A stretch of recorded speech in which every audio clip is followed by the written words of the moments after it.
How would you react if a teacher walked into a room and announced, "Kill the beast, cut her throat, bash her in"? Now imagine the teacher walks in and says, "Can you believe the scene from last night's reading when the boys dance around the fire chanting, 'Kill the beast, cut her throat, bash her in'? They've turned into savages." Notice in the first example that there is no context. This is just a random statement that breaks up a conversation, a quote bomb.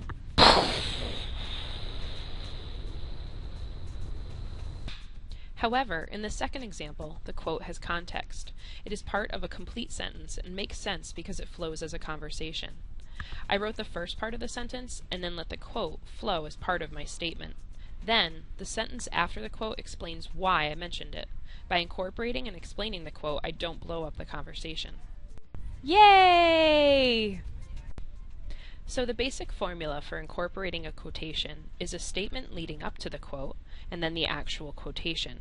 This should flow as one sentence. Then you should add at least one statement that discusses the meaning of the quotation.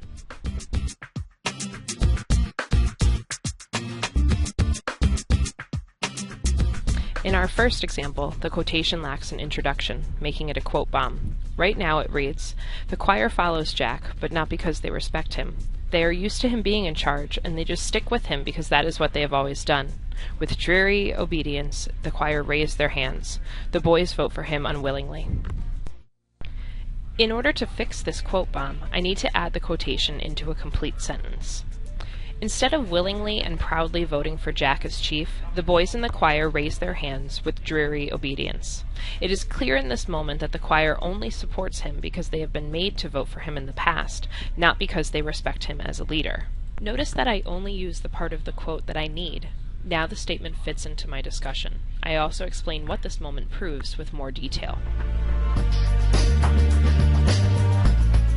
In this last example, the quote disrupts the flow of thought. Roger is like an animal following his prey. When Henry tired of his play and wandered off along the beach, Roger followed him, keeping beneath the palms and drifting casually in the same direction. He waits and prepares to attack Henry. Now I'll incorporate the quote and add in some stronger imagery. When Roger stalks his prey, Henry, he stays just behind him, keeping beneath the palms and drifting casually in the same direction.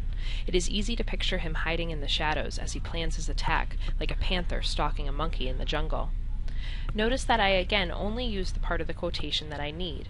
This shows that I thought about what I wanted to say and which part of the quote is most important. I also changed my simple statement about Roger as an animal to a more descriptive statement about a panther and a monkey.